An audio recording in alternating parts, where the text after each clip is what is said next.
അനുഗ്രഹീതമായ ആഗമനകാലത്തിന്റെ 1-ാം ദിവസത്തിലാണ് നമ്മളായിരിക്കുന്നത്. പ്രത്യേകമായി കർത്താവിന്റെ വരവിന് വേണ്ടി ഒരുങ്ങുന്ന ഈ കാലഘട്ടം നമ്മളെ തന്നെ സമർപ്പിച്ചുകൊണ്ട് വിശുദ്ധ ബലി നമുക്ക് പ്രാർത്ഥിക്കാം. പ്രത്യേകമായി പ്രാർത്ഥിക്കുന്നത് പരേതരായ മാത്യു, VM ഫിലിപ്പ്, അന്നമ്മ ദേവസ്യം, കുര്യാച്ചൻ, പത്രോസ് തോട്ടത്തിൽ എന്നീ ആത്മാക്കൾക്ക് നിത്യശാന്തി ലഭിക്കുന്നതിന് വേണ്ടി പ്രാർത്ഥിക്കുന്നു. രോഗസൗഖ്യത്തിന് വേണ്ടി പ്രാർത്ഥിക്കുന്ന ആമി സെഗാലിനെ പ്രത്യേകമായി സമർപ്പിക്കുന്നു. ജന്മദിനം ആഘോഷിക്കുന്ന ആബെ ജോഷി, ബിബി ടോബിൻ, ജെറിഷ് എന്നിവരെ സമർപ്പിച്ചുകൊണ്ട് എല്ലാവിധമായ ദൈവാനുഗ്രഹങ്ങളും അവർക്ക് വേണ്ടി പ്രാർത്ഥിക്കുന്നു. ഈ വരിയിൽ പ്രത്യേകമായി ഹൃദയങ്ങളെ അർപ്പിച്ച് പ്രാർത്ഥിക്കുന്ന സോഫിയ, ഐശ്വര്യ എന്നിവരെയും പരിശുദ്ധാത്മാവിന്റെ നിലവിലായി പ്രാർത്ഥിക്കുന്ന സയാഗ്രസ് എന്ന വ്യക്തിയെയും സമർപ്പിക്കുന്നു. പ്രത്യേകമായ നിയോഗം സമർപ്പിച്ചുകൊണ്ട് രാജീവ്, റോയിച്ചൻ, റോഷൻ, അലൻ, അതുൽ, എബിൻ, ആൻമരിയ എന്നിവർ പ്രാർത്ഥിക്കുന്നു. ഈ നിയോഗങ്ങളോടൊപ്പം നമ്മുടെ വ്യക്തിപരമായ നിയോഗങ്ങളും നമ്മുടെ ജോലി സംബന്ധമായ നിയോഗങ്ങളും നമ്മുടെ കുടുംബങ്ങളെയും സമർപ്പിച്ചുകൊണ്ട് ഈ വരിയിൽ നമുക്ക് പങ്കുചേരും.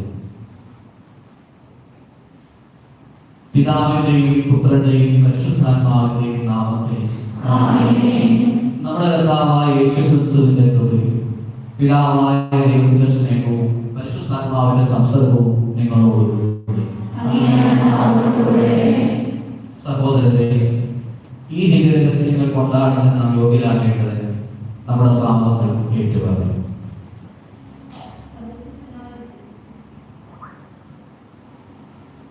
സർവശക്തനായ ദൈവത്തോടും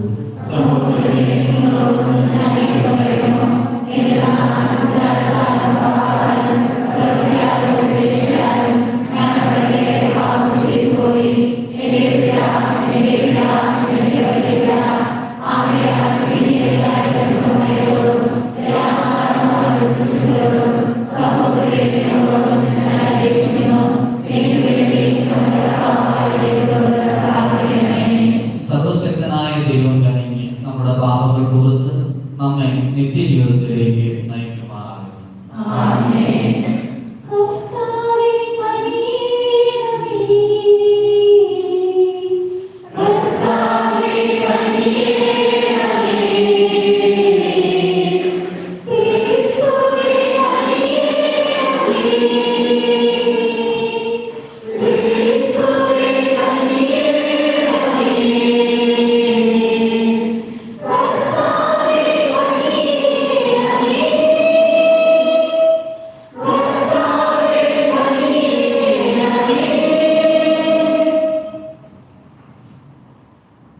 നമുക്ക് പ്രാർത്ഥിക്കാം.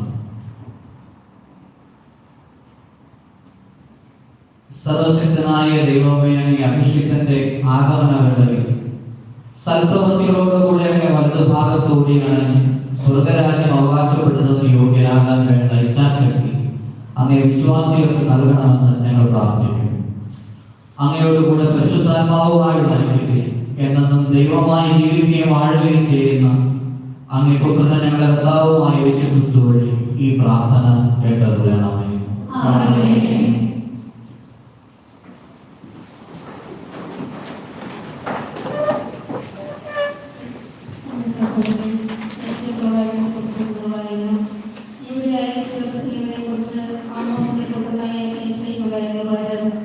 അവസാന നാളുകളിൽ കർത്താവിന്റെ ആലയം സ്ഥിതി ചെയ്യുന്ന പർവ്വതം എല്ലാ പർവ്വതങ്ങൾക്കും മുകളിൽ ഉയർന്നു നിൽക്കും.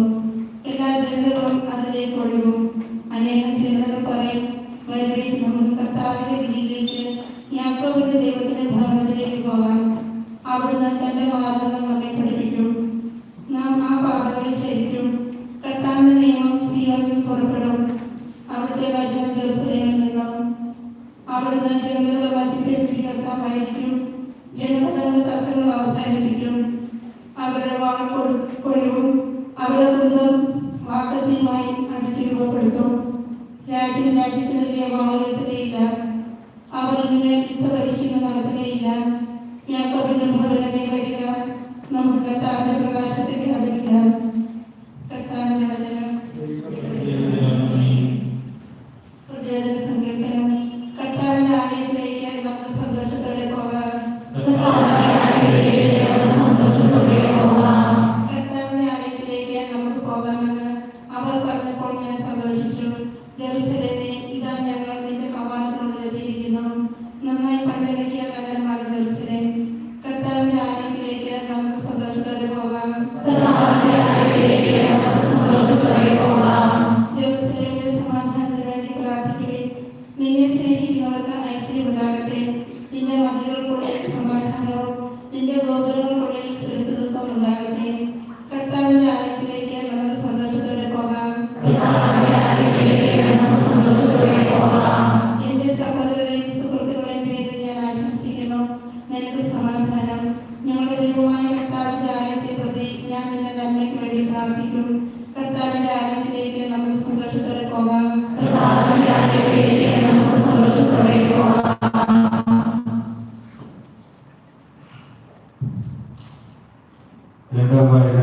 വിശുദ്ധ പൗലോസ് അപ്പോസ്തലൻ റോമാക്കാർക്ക് എഴുതിയ ലേഖനത്തിൽ നിന്ന് അധ്യായം 13, 11 മുതൽ 14 വരെയുള്ള വാക്യങ്ങൾ.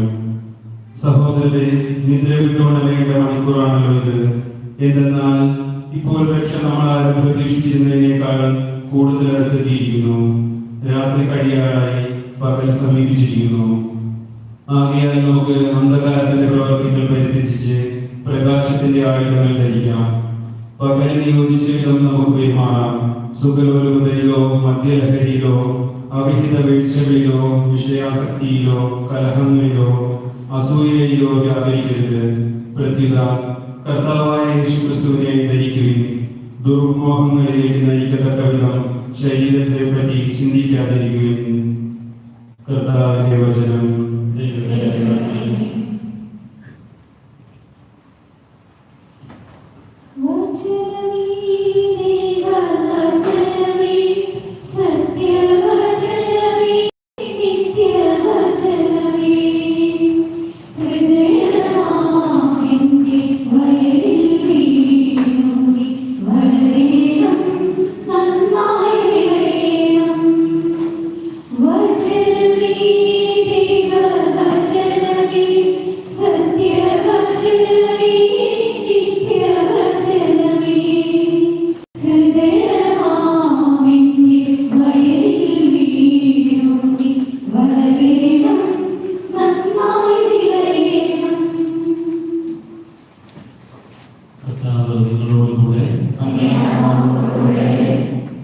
മത്തായിയുടെ വിശുദ്ധ സുവിശേഷത്തിൽ നിന്നുള്ള വായന.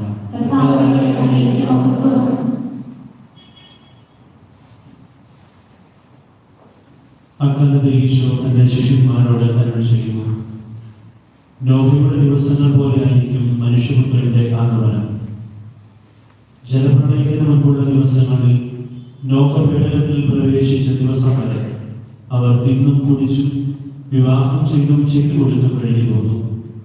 ജലപ്രളയം വന്ന് സംഭവിക്കുന്നത് വരെ അവർ അറിഞ്ഞില്ല. ഇപ്രകാരം തന്നെയായിരിക്കും മനുഷ്യപുത്രന്റെ ആഗമനവും. അപ്പോൾ രണ്ടുപേർ വഴിയിലായിരിക്കും, ഒരാൾ എടുക്കപ്പെടും, മറ്റേയാൾ അവശേഷിക്കും. രണ്ട് സ്ത്രീകൾ തിരികളിൽ പൊടിച്ചുകൊണ്ടിരിക്കും, ഒരുവൾ എടുക്കപ്പെടും, മറ്റവൾ അവശേഷിക്കും. നിങ്ങളുടെ കർത്താവ് ഏത് ദിവസം വരുമെന്ന് അറിയാത്തത് കൊണ്ട് നിങ്ങൾ ജാഗരൂകരായിരിക്കുവിൻ.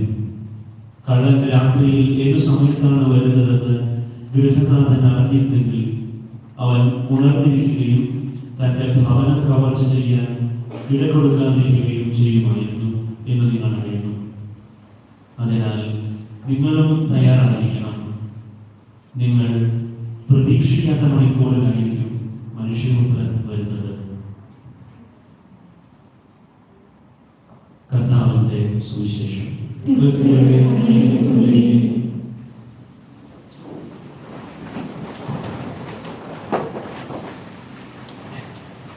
സൂചിപ്പിച്ചതുപോലെ ആഗമനകാലത്തിന്റെ ആദ്യ ദിവസത്തിലാണ് നമ്മളായിരിക്കുന്നത്.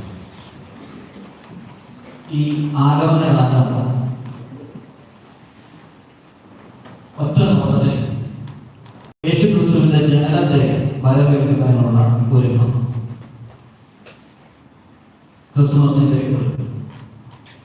പക്ഷേ ഈ വായന ശ്രദ്ധിച്ചപ്പോൾ, അതിനെപ്പറ്റി ധ്യാനിച്ചപ്പോൾ, ഇത് ക്രിസ്മസ് എന്ന ഒരു ചരിത്ര നിമിഷത്തെ ഓർക്കുന്നതിനുള്ള ഒരുക്കമല്ല, മറിച്ച് ലത്തീൻ ക്രമമനുസരിച്ച്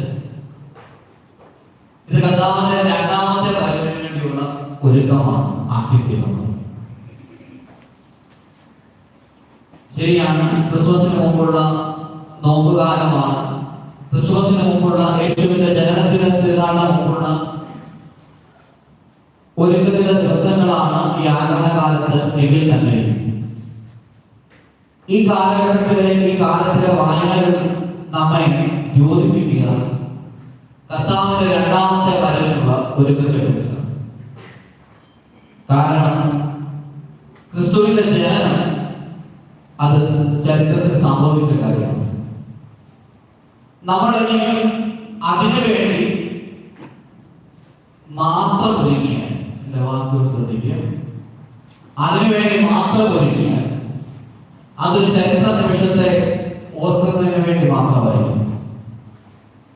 ഈ ഫയർ വർക്ക്സ് ഒക്കെ കഴിഞ്ഞ് കഴിയുമ്പോൾ നമ്മൾ വലിയ വെളിച്ചമൊക്കെ കാണും, തിളങ്ങി കാണും. ഇതെല്ലാം കഴിഞ്ഞ് കഴിയുമ്പോൾ അവസാനം പുക മാത്രമേ ഉണ്ടാകൂ. ഈ ആഗമനകാലം ക്രിസ്തുവിന്റെ രണ്ടാമത്തെ വരവിലുള്ള ഒരുക്കത്തിലേക്ക് നമ്മളെ നയിക്കുന്നില്ലായിരുന്നു. ഈ പുക മാത്രമേ അവശേഷിക്കൂ. ആയതിനാൽ ഇന്നത്തെ വായനയുടെ സുവിശേഷത്തിന്റെ അവസാന വാക്യം, ക്രിസ്തു എപ്പോൾ വരുമെന്ന് നിങ്ങൾക്ക് അറിഞ്ഞുകൂടാ. നിങ്ങൾ അറിയാത്ത സമയത്ത് ക്രിസ്തു. ചോദ്യം, നോഹയുടെ കാലത്തേക്കാൾ എന്ത് വ്യത്യാസമാണ് നമുക്ക്? തിന്നും കുടിച്ചു വിവാഹം ചെയ്തു കൊടുത്തു, ദൈനംദിന കാര്യങ്ങൾ ചെയ്തു. നമുക്ക് അല്പമുള്ള വ്യത്യാസമുണ്ട്. നമ്മൾ കേരളത്തിൽ നിന്ന് വന്ന് വിശുദ്ധ നാട്ടിൽ ഈ കാര്യങ്ങളൊക്കെ ചെയ്തു.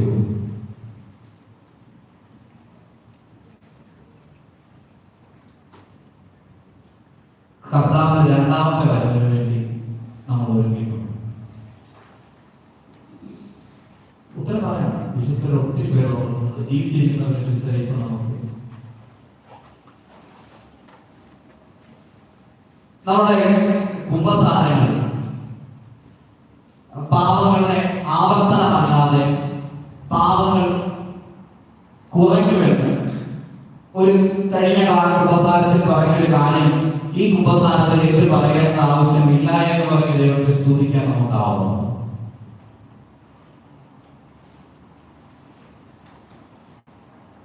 കഴിഞ്ഞ കുംഭസാരത്തിൽ ഏറ്റുപറയുന്ന ഒരു പാപം ഈ കുംഭസാരത്തിൽ അതിന്റെ ആവർത്തനം ഉണ്ടായിട്ടില്ല എന്ന് പറഞ്ഞ് ദൈവത്തെ സ്തുതിക്കാൻ മാത്രം ആത്മീയ ഒരുക്കത്തിലെ ജാഗ്രതയുമാണ് നമ്മളായി. ഉദാഹരണം, കള്ളം പറയുന്ന ഒരു സ്വഭാവമുള്ള എന്റെ കാര്യം പറയാം. ഈ ഒരു സ്വഭാവത്തെ അടുത്ത കുംഭസാരത്തിൽ ഞാനത് ഈ പാപം എനിക്ക് പറയേണ്ടി വരില്ല. ഞാൻ അത്രമാത്രം ഈ കാര്യത്തിൽ ജാഗ്രത സൂക്ഷിക്കും. പരിശുദ്ധാത്മാവിന്റെ സത്യമെന്ന പുണ്യത്തിലേക്ക് വളരാൻ വേണ്ടി ഞാൻ ജീവിക്കുമെന്ന ജാഗ്രത. ഇതിനെയാണ് ജാഗ്രത എന്ന് പറയുന്നത്.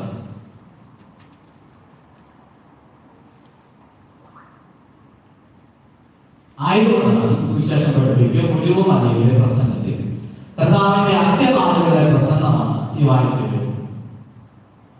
ബദാനിയായ ലാസറിന്റെയും മറിയത്തിന്റെയും ഭവനത്തിൽ വസിക്കുന്ന യേശു ക്രിസ്തു ജെറുസലേം ദേവാലയത്തിലേക്ക് വന്ന് മടങ്ങി പോകുമ്പോഴേ മടങ്ങി പോകുമ്പോഴേ ശിഷ്യർക്ക് പറഞ്ഞു കൊടുത്ത ഈ ഒലിവ് മലയിലെ പ്രസംഗത്തിന്റെ ഭാഗത്ത് പറയുകയാണ്, കർത്താവിന്റെ അവന്റെ രണ്ടാമത്തെ വരവിന് വേണ്ടി ഒരുങ്ങുന്ന മനുഷ്യപുത്രന്റെ ആഗമനം കള്ളം വരുന്നത് പോലെയാണ്. ഈ ആഗമനകാലത്ത് പ്രത്യേകമായി ഇവിടെ 4 തിരികൾ കത്തിച്ച് നമ്മൾ അതിന്റെ ആരവം നടത്തും. ഇതിൽ ഒന്നാമത്തെ തിരി അത് പ്രവാചകത്വത്തെ സൂചിപ്പിക്കുന്ന തിരിയാണ്. പ്രവാചകത്വം മാത്രമല്ല, അവന്റെ വരുന്നവന്റെ രാജകീയത്തെയും വിളിച്ചോടുന്ന തിരിയാണ്. അതൊരു പ്രത്യാശയുടെ തിരിയാണ് ആദ്യത്തെ ആഴ്ചയിൽ കത്തി. രണ്ടാമത്തെ ആഴ്ചയിലെ തിരി അറിയപ്പെടുക അത് ബേത്ലഹേമിലെ തിരി എന്നാണ് അറിയപ്പെടുക. വിശ്വാസത്തിന്റെ മെഴുകുതിരി. ജോസഫും മറിയവും അവർക്ക് വലിയ പദ്ധതി കൊടുത്തു. കർത്താവിന്റെ രക്ഷാകര പദ്ധതിയെ കുറിച്ചുള്ള അറിയിപ്പ് കൊടുത്തു. മറിയത്തോട് പറഞ്ഞു, നിന്നിൽ ജനിക്കുന്നവൻ പരിശുദ്ധാത്മാവാൽ നീ ഗർഭവതിയാകും, നിന്നിൽ ജനിക്കുന്നവൻ വലിയവനായിരിക്കും, അവൻ രക്ഷകൻ വിളിക്കപ്പെടും. ജോസഫിനോട് സ്വന്തത്തിൽ പറഞ്ഞു, എഴുന്നേറ്റ് ഈജിപ്തിലേക്ക് പോവുക, അവിടെ നിന്ന് നസ്രത്തിലേക്ക് വരിക, മറിയത്തെ ഭാര്യയെ സ്വീകരിക്കാൻ നീ ശമിക്കേണ്ട എന്നൊക്കെ പറഞ്ഞു. ഈ ഒരു സ്മാർട്ട് ഫോൺ അല്ലെങ്കിൽ ഒരു ഇലക്ട്രിക് ഐറ്റം ഒക്കെ കിട്ടിക്കഴിയുമ്പോൾ എന്ത് ചെയ്യണമെന്ന് അറിയാൻ ഇപ്പോഴത്തെ കാലത്ത് നമുക്ക് വലിയ പ്രശ്നമൊന്നുമില്ല. കാരണം അതിന്റെ കൂടുതൽ ഒരു മാനുവൽ കൊടുത്ത് ഇതെങ്ങനെ ഉപയോഗിക്കണം. മറിയത്തെ ജോസഫിനെ സംബന്ധിച്ചിടത്തോളം പദ്ധതി മാത്രമേ കിട്ടിയുള്ളൂ, മാറ്റമില്ല. ഇപ്രകാരം ഇതൊക്കെയാണ് നമ്മുടെ ജീവിതത്തിലെ പ്രശ്നം. നമുക്കറിയാം സ്വർഗത്തിൽ പോകണമെന്ന് അറിയാം, പക്ഷെ എങ്ങനെയാണ് മാറ്റങ്ങൾ നമുക്ക് പലപ്പോഴും നഷ്ടപ്പെട്ടു പോകും. ബൈബിൾ വായിക്കാത്തതുകൊണ്ടൊക്കെയാണ്. മാറ്റങ്ങളൊക്കെ എഴുതി വെച്ചിട്ടുണ്ട്. അന്ത്യനാളുകൾ ചോദിക്കുന്ന പോലെ ചോദ്യങ്ങളുണ്ട്, അതിന് ഉത്തരങ്ങൾ ഇങ്ങനെ ആയിരിക്കണം. ഇങ്ങനെ ഉത്തരം പറയുന്നവരെ സ്വർഗത്തിൽ കേൾക്കും, അല്ലാത്തവരോടെ പുറത്തു പോകാൻ.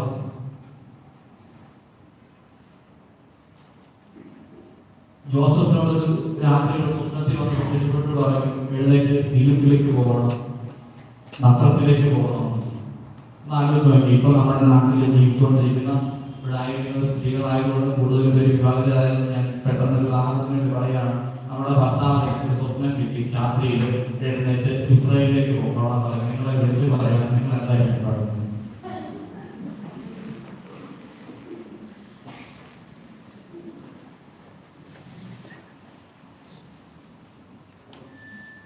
ഇതേ അവസ്ഥ തന്നെയല്ലേ ജോസഫ്? ആ വിശ്വാസത്തിന്റെ പോകാനെ പറഞ്ഞുള്ളൂ, എങ്ങനെയാണ് വഴിയറിയാം. ഇപ്പോഴാണ് ഗൂഗിൾ മാപ്പ് പോയിക്കൊണ്ട് പോവാം, ഇടയ്ക്കൊക്കെ ചേച്ചി വഴിതെറ്റി, എന്നാൽ ഒരു പരിധി അടുത്തൊക്കെ. ഇതാണ് രണ്ടാമത്തെ വിശ്വാസത്തിൽ. മൂന്നാമത്തെ മെഴുകുതിരിയാണ്, അത് ആട്ടിടയന്മാരുടെ മെഴുകുതിരി എന്നാണ് അറിയപ്പെടുന്നത്. സന്തോഷത്തിന്റെ മെഴുകുതിരി. ആട്ടിടയന്മാർക്ക് ഈ ലോകത്തിൽ ദൈവം കൊടുക്കുന്നതല്ലാതെ മറ്റൊന്നുമില്ല. അവർ സമ്പാദിക്കണം, അവർക്ക് മറ്റൊന്നുമില്ല സമ്പാദ്യമാണ്. ദൈവം കൊടുക്കുന്ന സമാധാനമാണ് അവരുടെ സമ്പാദ്യം. ആ സന്തോഷത്തിൽ ആയിരിക്കുന്ന അവരെ അനുസരിച്ചുകൊണ്ട് ആ സന്തോഷത്തിലേക്ക് നയിക്കാനുള്ള തിരിയാണ് ആട്ടിടയന്മാരുടെ. നാലാമത്തെ മെഴുകുതിരിയാണ് സമാധാനത്തിന്റെ മെഴുകുതിരി. അത് ഏഞ്ചൽസ് ക്യാമ്പിൽ മാലാഖമാരുടെ മെഴുകുതിരി അറിയും.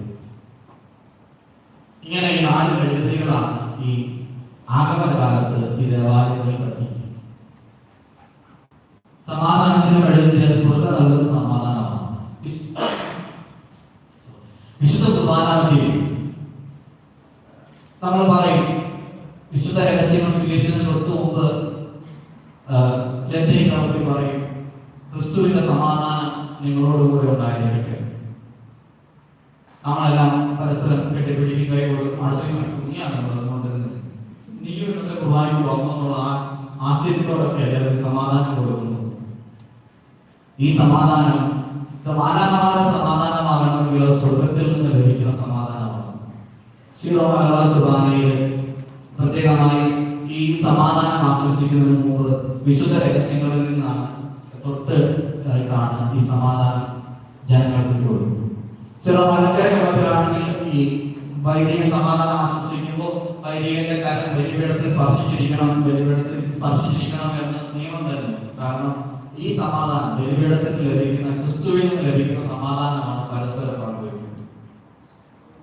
ഇതാണ് ഈ സമാധാനം പങ്കുവയ്ക്കുന്ന കാലമാണ് ഈ ആഗമന. ഇത് പ്രതീക്ഷയുടെ കാലമാണ്, ഇത് വിശ്വാസത്തിന്റെ കാലമാണ്, ഇത് സന്തോഷത്തിന്റെ കാലമാണ്, ഇത് സമാധാനത്തിന്റെ കാലമാണ്. പ്രിയപ്പെട്ടവരെ, ഈ ദൈവിക പുണ്യങ്ങളിലേക്ക് നമ്മെ ക്ഷണിക്കുന്ന കാലമാണ് ആഗമന കാലം. ഇപ്രകാരം വിശ്വാസവും പ്രത്യാശയും സ്നേഹവും സമാധാനവും നമ്മൾ ഉണ്ടാകണമെങ്കിൽ ഒറ്റ കാര്യമേ ഉള്ളൂ, ക്രിസ്തു നമ്മുടെ ഉള്ളിൽ വസിക്കണം, നമ്മുടെ കൂടെ വസിക്കണം. എമ്മാനുവേൽ എന്ന പേര് അവന്റെ നാമം. നമ്മുടെ ദൈവം നമ്മുടെ കൂടെ എന്ന അവന്റെ നാമം നമ്മുടെ ജീവിതത്തിൽ അർത്ഥവത്താകണം, അക്ഷരാർത്ഥത്തിൽ നിറവേറണം. അതിന് ദൈവം സമ്മതമാണ്. നമ്മൾ പലപ്പോഴും സമ്മതിക്കുന്നില്ല എന്നുള്ളതാണ് നമ്മുടെ പ്രശ്നം. ദൈവത്തിന്റെ സമ്മതമാണ് നമ്മുടെ കൂടെ ആയിരിക്കാൻ. അതുകൊണ്ടാണ് നമ്മൾ ആ പേര് തന്നെ എടുത്തത്, നമ്മുടെ ദൈവം നമ്മോടുകൂടെ. ഈ ദൈവത്തിന്റെ കൂടെ നമുക്കായിരിക്കാൻ സാധിക്കും നമ്മുടെ ദൈനംദിന ജീവിതത്തിൽ. അതുകൊണ്ടാണ് നോഹയുടെ ഉദാഹരണം യേശു എടുത്തു പറയുന്നത്. അവർ തിന്നും കുടിച്ചു വിവാഹം ചെയ്തു കൊടുത്തു. ഇഹലോക ജീവിതത്തിന്റെ ദൈനംദിന കാര്യങ്ങളായിരിക്കുമ്പോൾ പ്രിയപ്പെട്ടവരെ, നമുക്കുള്ള വ്യത്യാസം, നമുക്കുണ്ടാകേണ്ട വ്യത്യാസം ഈ കാര്യങ്ങളിൽ ക്രിസ്തു കൂടെ ഉണ്ടാകും. ഈ കാര്യങ്ങളിൽ ക്രിസ്തു കൂടെ ഉണ്ടാകുമ്പോൾ നമുക്ക് പ്രത്യാശ ഉണ്ടാകും, നമ്മുടെ വിശ്വാസവും യാഥാർത്ഥ്യമാകും. നമ്മുടെ സമാധാനം, സ്വർഗം നൽകുന്ന സമാധാനമാകും. നമ്മുടെ സന്തോഷം അത് നിലനിൽക്കുന്ന സന്തോഷമായി മാറും. അതിന് ഈ വിശുദ്ധ കുർബാനയിൽ നമുക്ക് പ്രാർത്ഥിക്കാം. ദൈവം നമ്മെ അനുഗ്രഹിക്കും. നമുക്ക് എഴുന്നേറ്റ് സഭയുടെ നമുക്ക് എഴുതിയിരിക്കും.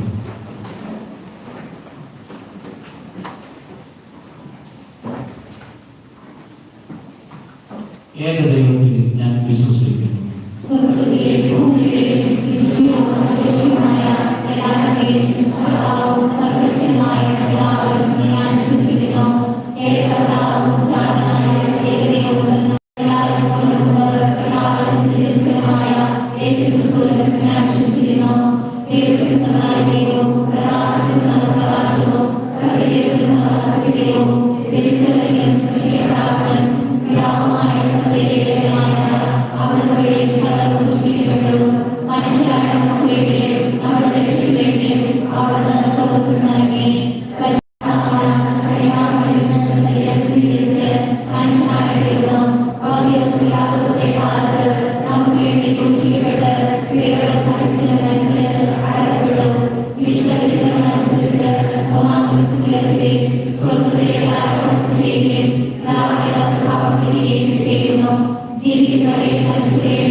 പ്രിയ സഹോദരരെ, നമ്മുടെ കർത്താവായ യേശുക്രിസ്തുവിന്റെ ആഗമനം ഭക്ത്യാദരപൂർവ്വം പ്രതീക്ഷിച്ചുകൊണ്ട് അവിടുത്തെ കാരുണ്യം കൂടുതൽ തീക്ഷ്ണതയോടുകൂടെ നമുക്ക് യാചിക്കാം. ദരിദ്രരോട് സുവിശേഷം പ്രസംഗിക്കാനും ഹൃദയം തുടങ്ങിയവരെ സുഖപ്പെടുത്താനും അവിടുത്തെ ലോകത്തിലേക്ക് വന്ന പോലെ നമ്മുടെ ഈ കാലയളവിലും സകല അർത്ഥങ്ങളിലും അവിടുന്ന് രക്ഷ പ്രദാനം ചെയ്യുമാറാകട്ടെ. വിശുദ്ധ സഭയ്ക്ക് വേണ്ടി തിരുസഭയെയും ഞങ്ങളുടെ പരിശുദ്ധ പിതാവായ ലിയോ 14 മാർപ്പാപ്പയെയും മെത്രാന്മാരെയും എല്ലാ വൈദികരെയും സന്യാസികളെയും അങ്ങയുടെ കൃപയാൽ നിറച്ച് വിശ്വാസത്തിൽ ശക്തിപ്പെടുത്തി അങ്ങയുടെ വചനം ലോകമെങ്ങും പ്രഘോഷിക്കുവാൻ ശക്തരാക്കണമെന്ന് അങ്ങയോട് ഞങ്ങൾ പ്രാർത്ഥിക്കുന്നു. ഭരണാധികാരികൾക്കും ലോകസമാധാനത്തിനും വേണ്ടി ഞങ്ങളുടെ രാഷ്ട്രത്തിലെയും ലോകത്തിലെയും ഭരണാധികാരികൾക്ക് നീതിയിലും സത്യത്തിലും ഉറച്ചു നിന്ന് ജനങ്ങളുടെ ക്ഷേമത്തിനായി വിവേകത്തോടെ ഭരണം നടത്തുവാൻ ലോകമെങ്ങും സമാധാനവും സൗഹൃദവും പുലരുവാൻ വേണ്ട കൃപ നൽകണമെന്ന് അങ്ങയോട് ഞങ്ങൾ പ്രാർത്ഥിക്കുന്നു. ദുരിതം അനുഭവിക്കുന്നവർക്ക് വേണ്ടി രോഗം, ദാരിദ്ര്യം, യുദ്ധം, പ്രകൃതി ദുരന്തങ്ങൾ എന്നിവയാൽ ക്ലേശിക്കുന്നവർക്ക് ആശ്വാസം നൽകണമേ. ദുരിതത്തിലായിരിക്കുന്നവർക്ക് സഹായവും പ്രത്യാശയും ലഭിക്കുവാനും അവരെ സഹായിക്കുവാൻ മറ്റുള്ളവർക്ക് നല്ല മനസ്സുണ്ടാകുവാനും ഞങ്ങൾ പ്രാർത്ഥിക്കുന്നു. കുടുംബങ്ങൾക്ക് വേണ്ടി ഞങ്ങളുടെ ഓരോ കുടുംബങ്ങളെയും അങ്ങേ തിരുമുമ്പിൽ സമർപ്പിക്കുന്നു. കുടുംബ ബന്ധങ്ങൾ സ്നേഹത്തിലും ഐക്യത്തിലും വളരുവാനും യുവജനങ്ങൾ നല്ല ജീവിതമാർഗം കണ്ടെത്തുവാനും എല്ലാവരും അങ്ങയുടെ കൂട്ടായ്മയും സ്നേഹത്തോടും ലക്ഷ്യബോധത്തോടെ വളരുവാനും അനുഗ്രഹിക്കണമേ എന്ന് അങ്ങയോട് ഞങ്ങൾ പ്രാർത്ഥിക്കുന്നു. മൺമറഞ്ഞ വിശ്വാസികൾക്ക് വേണ്ടി നിത്യതയിലേക്ക് വിളിക്കപ്പെട്ട ഞങ്ങളുടെ സഹോദരി സഹോദരന്മാരുടെ ആത്മാക്കൾക്ക് നിത്യശാന്തി നൽകണമേ. അവർക്ക് അങ്ങയുടെ മുഖം കാണുവാനും സ്വർഗീയ സന്തോഷത്തിൽ പങ്കുചേരുവാനും ഇടയാക്കണമെന്ന് അങ്ങയോട് ഞങ്ങൾ പ്രാർത്ഥിക്കുന്നു. സർവശക്തനും പിതാവുമായ ദൈവമേ, എല്ലാവരെയും രക്ഷിക്കുകയും ആരും തന്നെ നശിച്ചു പോകരുതെന്ന് അപേക്ഷിക്കുകയും ചെയ്യുന്നവരും അങ്ങേ ജനത്തിന്റെ പ്രാർത്ഥനകൾ ശ്രമിക്കണം. സമാധാനപൂർണമായ പരിപാലനത്താൽ ലോകത്തിൽ നയിക്കപ്പെടാനും അങ്ങേ സഭ പ്രശാന്തമായ ഭക്തിയാൽ സന്തോഷിക്കാൻ അനുഗ്രഹിക്കണം. ഞങ്ങളുടെ കർത്താവായ ക്രിസ്തു വഴി ഈ പ്രാർത്ഥന കേട്ടറിയണമേ. നീ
സഹോദരരെ എന്റെയും നിങ്ങളുടെയും വഴി സർവശക്തൻ പിതാവുമായ ദൈവത്തെ സ്വീകാര്യമാകുവാൻ വേണ്ടി പ്രാർത്ഥിക്കുന്നു.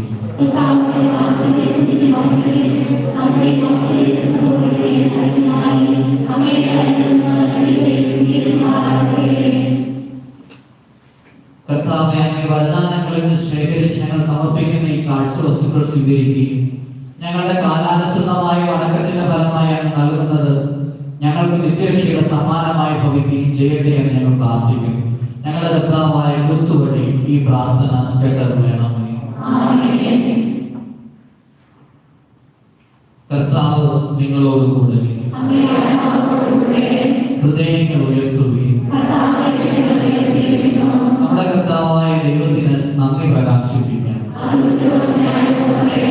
കർത്താവേ, പരിശുദ്ധനായ പിതാവേ, സർവശക്തനും നിത്യനുമായ ദൈവമേ, ഞങ്ങളുടെ കർത്താവായ ക്രിസ്തു വഴി എന്നും എപ്പോഴും അങ്ങേക്ക് ഞങ്ങൾ കൃതജ്ഞത അർപ്പിക്കുന്നത് യഥാർത്ഥത്തിൽ ഉചിതവും ന്യായവും യോഗ്യവും രക്ഷാകരവുമാണല്ലോ. പ്രഥമ ആഗമനത്തിൽ അവിടുന്ന് എളിയ ശരീരപ്രതി സ്വീകരിച്ചുകൊണ്ട് പൂർവിക പദ്ധതിയുടെ സംവിധാനം പൂർത്തീകരിക്കുകയും ഞങ്ങൾക്ക് നിത്യരക്ഷയുടെ മാർഗം തുറന്നു തരികയും ചെയ്തു. അങ്ങനെ അവിടുത്തെ പ്രഭാവത്തിന്റെ മഹത്വത്തിൽ രണ്ടാമത് എഴുന്നള്ളുന്നു. ഞങ്ങൾ ഇപ്പോൾ ജാഗരൂകരായി കാത്തിരിക്കാൻ കൊണ്ടിരുന്ന വാഗ്ദാനം അവസാന പ്രത്യക്ഷത്തിൽ സ്വീകരിക്കുമാറാകട്ടെ. ആകയാൽ മാലാഖമാരോടും പ്രധാന മാലാഖമാരോടും ഭദ്രാസനന്മാരോടും അധീശന്മാരോടും സ്വർഗീയ സൈന്യത്തിന്റെ എല്ലാ വൃന്ദങ്ങളോടും ഒത്ത് അവിരാമം പ്രകീർത്തിച്ചുകൊണ്ട് അങ്ങേ മഹത്വത്തിന്റെ ഗീതം ഞങ്ങൾ ആലപിക്കുന്നു.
കർത്താവേ, സർവ്വവിശുദ്ധിയുടെ ഉറവിടമായ സത്യമായും പരിശുദ്ധനാവും. ആകയാൽ അങ്ങേ ആത്മാവാൽ മഞ്ഞുകണം പോലെ കാണിക്കകൾ പ്രവർത്തീകരിക്കണം. അങ്ങനെ ഞങ്ങൾക്കായി ഞങ്ങളുടെ കർത്താവായ യേശുക്രിസ്തുവിന്റെ ശരീരവും രക്തവുമായി തീരുമാനം. അവിടുന്ന് ഒറ്റിക്കൊടുക്കപ്പെട്ട സ്വമനസാലെ പീഡകൾ സഹിച്ചപ്പോൾ അപ്പമെടുത്ത് കൃതജ്ഞത പ്രകാശിപ്പിച്ച് മുറിച്ച് തന്റെ ശിഷ്യന്മാർക്ക് കൊടുത്തുകൊണ്ട് അരുളി ചെയ്തു, എല്ലാവരും ഇതിൽ നിന്ന് വാങ്ങി ഭക്ഷിക്കുകയും, എന്തെന്നാൽ ഇത് നിങ്ങൾക്ക് വേണ്ടി അർപ്പിക്കാനിരിക്കുന്ന എന്റെ ശരീരമാണ്.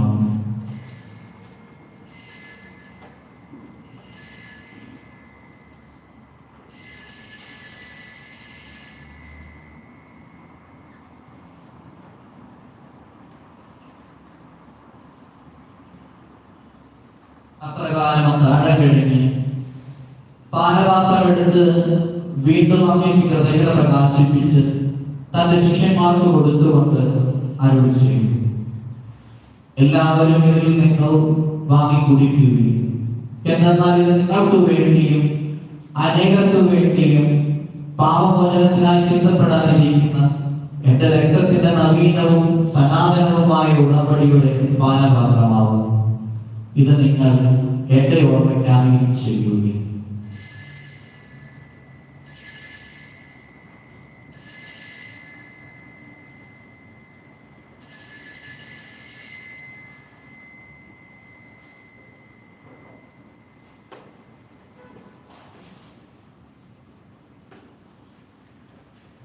വിശ്വാസത്തിന്റെ രഹസ്യം. കർത്താവേ, അങ്ങയുടെ ബലത്തോടെ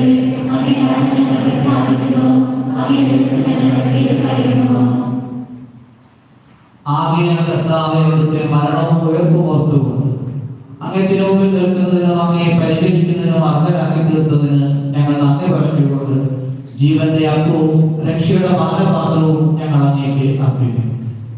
ക്രിസ്തുവിന്റെ ശരീരത്തിൽ രക്തത്തിലും പങ്കുചേരുന്ന ഞങ്ങളെ പരിശുദ്ധാത്മാവിൽ ഒന്നായി ചേർക്കണമെന്ന് താഴ്മയോടെ അപേക്ഷിക്കുന്നു.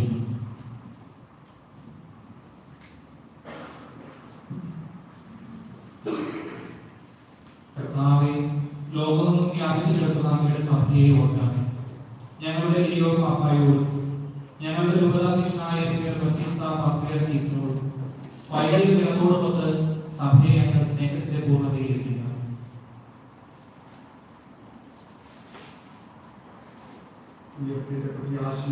കൊള്ളുന്ന ഞങ്ങളുടെ സഹോദരങ്ങളെയും അങ്ങേ കാരുണ്യത്തിൽ മരണമടഞ്ഞ സകലരെയും ഓർക്കുകയും അങ്ങേ മുഖത്തിന്റെ പ്രകാശത്തിലേക്ക് അവരെ സ്വീകരിക്കുകയും ചെയ്യണമേ. ഞങ്ങളെല്ലാവരും കഴിയണമെന്ന് ഞങ്ങൾ പ്രാർത്ഥിക്കുന്നു. അങ്ങനെ ദൈവമാതാവായ പരിശുദ്ധ കന്യകാമറിയത്തോടും ആ കന്യകയുടെ ഭർത്താവായ ഭാഗ്യപ്പെട്ട യോസേഫിനോടും അനുഗ്രഹീതരായ അവസ്ഥയോടും കാലാകാലങ്ങളിൽ അങ്ങേ പ്രസാദിപ്പിച്ച സകല വിശുദ്ധരോടുമൊത്ത് നിത്യജീവനിൽ പങ്കുചേരുവാൻ ഞങ്ങളെ അർഹരാക്കുകയും അങ്ങേ പുത്രനായ യേശു ക്രിസ്തു വഴി ഞങ്ങൾ അങ്ങയെ സ്തുതിക്കുകയും മഹത്വപ്പെടുത്തുകയും ചെയ്യുവാനാകട്ടെ.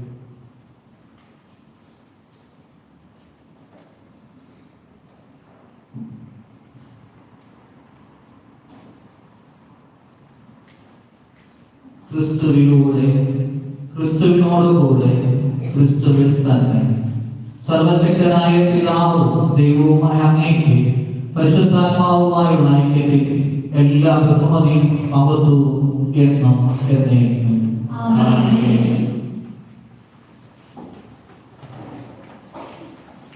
രക്ഷാകരമായ കൽപ്പനകളാൽ ഉദ്ബോധിതരായി ദിവ്യോപദേശത്താൽ രൂപകൽപ്പിതരായി നിർഭയം നമുക്ക് കേട്ടിട്ടുണ്ട്.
ഞങ്ങളുടെ ദിനങ്ങളിൽ സമാധാനം കൈമാറുന്നു നൽകണം. അനുഗ്രഹപൂർണമായ പ്രത്യാശയും ഞങ്ങളുടെ രക്ഷകനായ യേശുക്രിസ്തുവിന്റെ ആഗമനവും പ്രതീക്ഷിച്ചുകൊണ്ട് അങ്ങേ കരുണയുടെ സഹായിക്കാൻ ശക്തി പ്രാപിച്ച് ഞങ്ങൾ എപ്പോഴും പാപത്തിൽ നിന്ന് മോചിതരാവുകയും എല്ലാ വിപത്തുകളിൽ നിന്ന് സുരക്ഷിതരാവുകയും ചെയ്യുമാറാകട്ടെ. എന്തുകൊണ്ടെന്നാൽ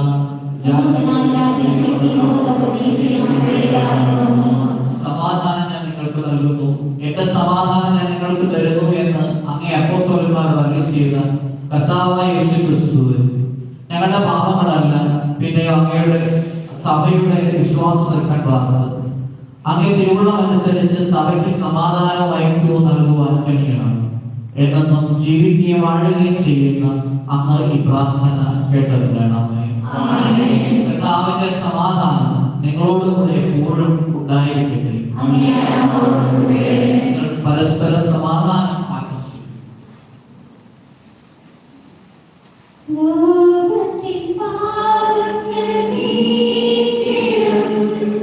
Dei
ഇതാ ദൈവത്തിന്റെ കുഞ്ഞാട്, ഇതാ ലോകത്തിന്റെ പാപങ്ങളെ നീക്കുന്നവൻ, കുഞ്ഞാടിന്റെ വിരുന്നിനെ ക്ഷണിക്കപ്പെട്ടിരിക്കുന്നവർ അനുഗ്രഹീതർ.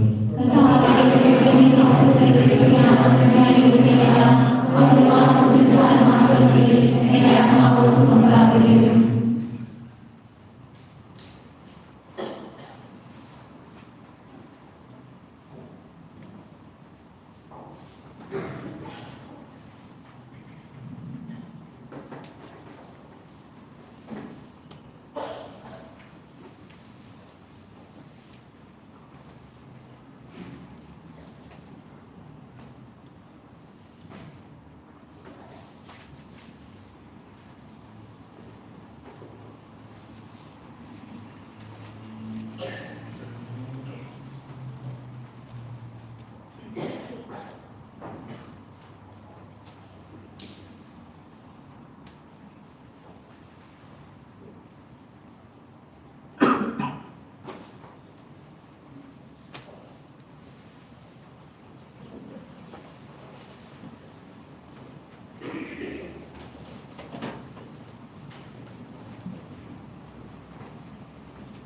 നിന്നെ കാണുവാനായി കണ്ടു സ്തുതിക്കാൻ ഞാനിതാരുന്നു, നിന്നിലറിയാൻ ഞാൻ വരുന്നു.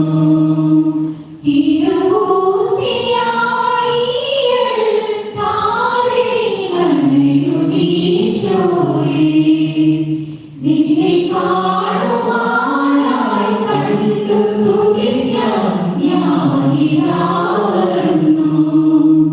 നിന്നിലറിയാൻ ഞാൻ വരുന്നു.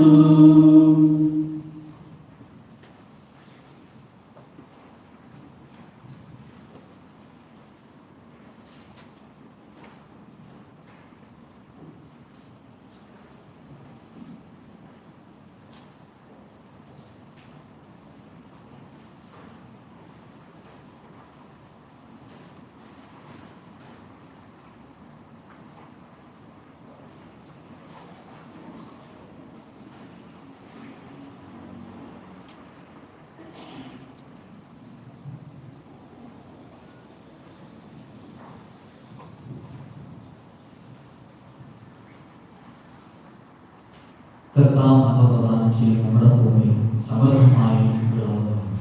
നമുക്ക് പ്രാർത്ഥിക്കാം.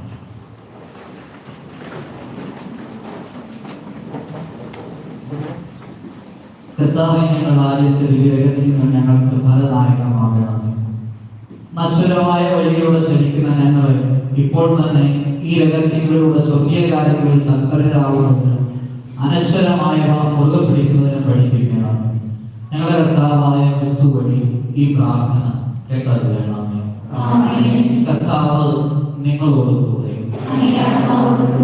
സർവശക്തനായ ദൈവം പിതാവും പുത്രനും പരിശുദ്ധാത്മാവും നിങ്ങളെ അനുഗ്രഹിക്കുമാറാകട്ടെ. പോകുവിൻ. ദിവ്യപൂജ സമാപിച്ചു.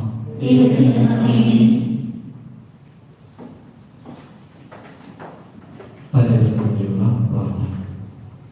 പിതാവിന്റെയും പുത്രന്റെയും പരിശുദ്ധാത്മാവിന്റെയും നാമത്തിൽ പ്രിയ സഹോദരനെ നാമിൽ നിന്ന് വേർതിരിഞ്ഞു പോയ സഹോദരങ്ങളുടെ ആത്മശാന്തിക്കായി സ്വർഗീയ പിതാവിനോട് നമുക്ക് പ്രാർത്ഥിക്കാം.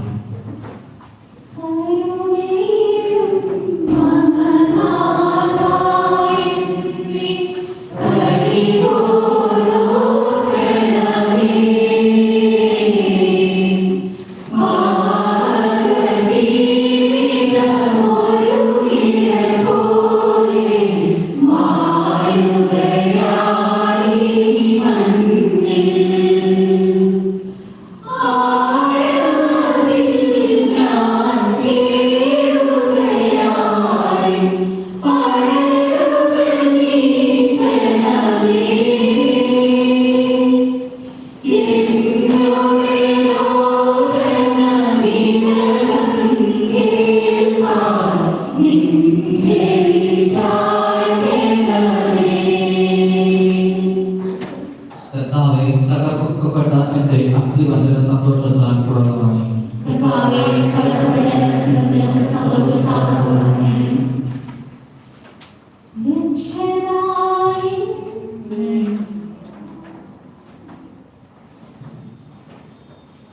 ദൈവമേ, അങ്ങ് കരുവാകുന്ന എല്ലാ പാപങ്ങൾക്കും മാപ്പ് കൊടുക്കുകയും എല്ലാ മനുഷ്യരുടെയും നിത്യരക്ഷാഗ്രഹിക്കുകയും ചെയ്യുന്നവരോ, ഞങ്ങൾ ഇന്ന് വേർതിരിഞ്ഞു പോയ പ്രിയ സഹോദരങ്ങൾ, ബന്ധുമിത്രാദികൾ, ഉപകാരികൾ എന്നിവർ നിത്യനിരവിയായ പരിശുദ്ധ മറിയത്തിന്റെയും എല്ലാ വിശുദ്ധരുടെയും മാധ്യസ്ഥത വഴി സ്വർഗീയ സൗഭാഗ്യം അനുഭവിക്കുവാൻ അനുഗ്രഹം നൽകണമേ.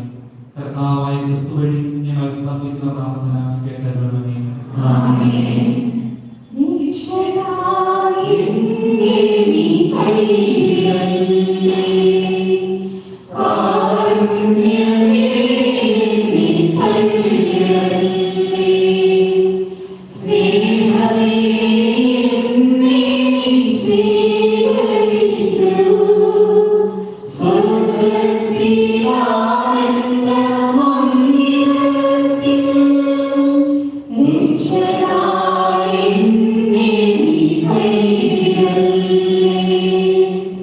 നിന്നെ മറന്നു ഞാൻ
മോചിപ്പിച്ച് തിരഞ്ഞെടുക്കപ്പെട്ടവരുടെ സമൂഹത്തിലേക്ക് സ്വീകരിക്കണമേ.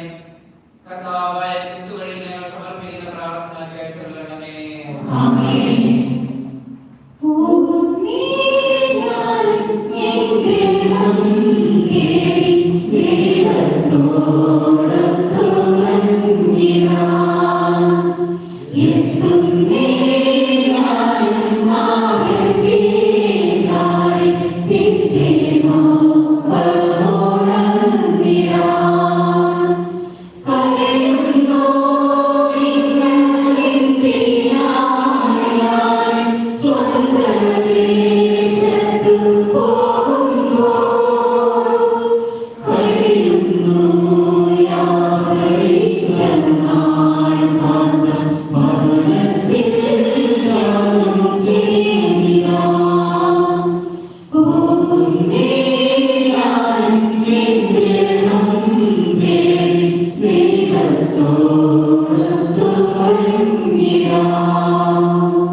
ജീവിതകാലം മുഴുവൻ കർത്താവിനെ മാനിക്കപ്പെടുത്തുന്നു. പിതാവേ, അങ്ങയുടെ പ്രിയപുത്രൻ മരണത്തെ കീഴടക്കി സ്വർഗീയ മഹിമയിൽ പ്രവേശിക്കുവാൻ ഞങ്ങൾക്ക് മനസ്സായിരുന്നു. നശ്വരമായ ഐഹിക ജീവിതം വിജയപൂർവ്വം തരണം ചെയ്ത ഞങ്ങളുടെ പ്രിയ സഹോദരങ്ങൾ തങ്ങളുടെ സ്രഷ്ടാവും രക്ഷകനുമായ അങ്ങയെ ദർശിച്ച് നിത്യനിർവൃത്തി അടയുവാൻ ചെയ്യണമേ. കർത്താവായ ക്രിസ്തു വഴി ഞങ്ങൾ സമർപ്പിക്കുന്ന പ്രാർത്ഥന കേട്ടറിയണമേ. കർത്താവേ കനിയണമേ. ക്രിസ്തുവേ കനിയണമേ. കർത്താവേ കനിയണമേ. ക്രിസ്തുവേ കനിയണമേ. സ്വർഗ്ഗസ്ഥനായ ഞങ്ങളുടെ പിതാവേ,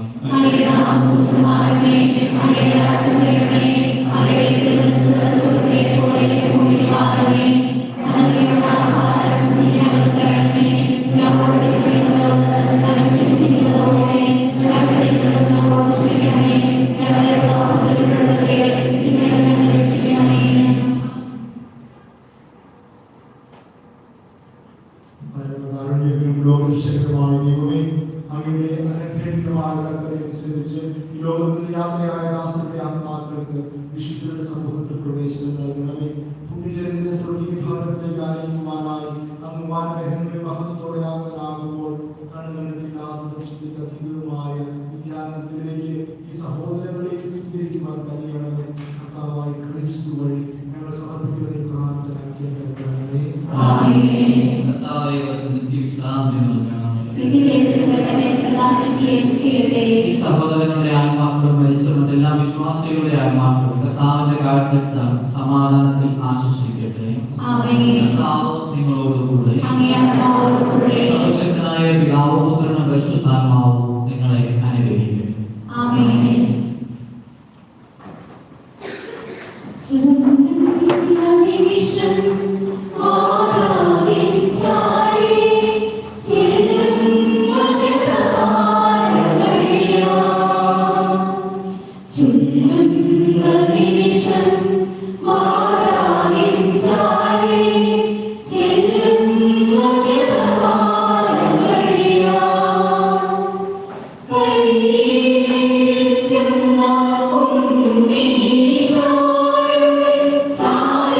Hallelujah.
എല്ലാം കൂടെ പറഞ്ഞില്ല ഒരു ഇത് വെച്ചോ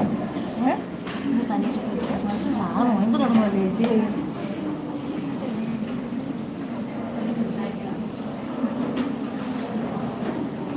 എനിക്ക് നമ്മുടെ ഹോസ്റ്റലിൽ നിൽക്കുമ്പോൾ ചേച്ചിയെ അങ്ങനെ എന്ത് അങ്ങനെ അപ്പോൾ ഒരു ചേട്ടൻ ഒരു ചേച്ചിക്ക് ഹോട്ടലിൽ ചേച്ചിയുടെ മരുന്ന് ഒന്നായിട്ട് നമുക്ക് കൊണ്ടുവരുന്നുണ്ട് അത് എവിടെയാണ് പള്ളി കഴിച്ചു സംസാരിക്കില്ലേ പാവമില്ല നമ്മൾ വെച്ചാൽ അപ്പിച്ചിട്ടില്ല ഇത് പറ്റിയിട്ടില്ല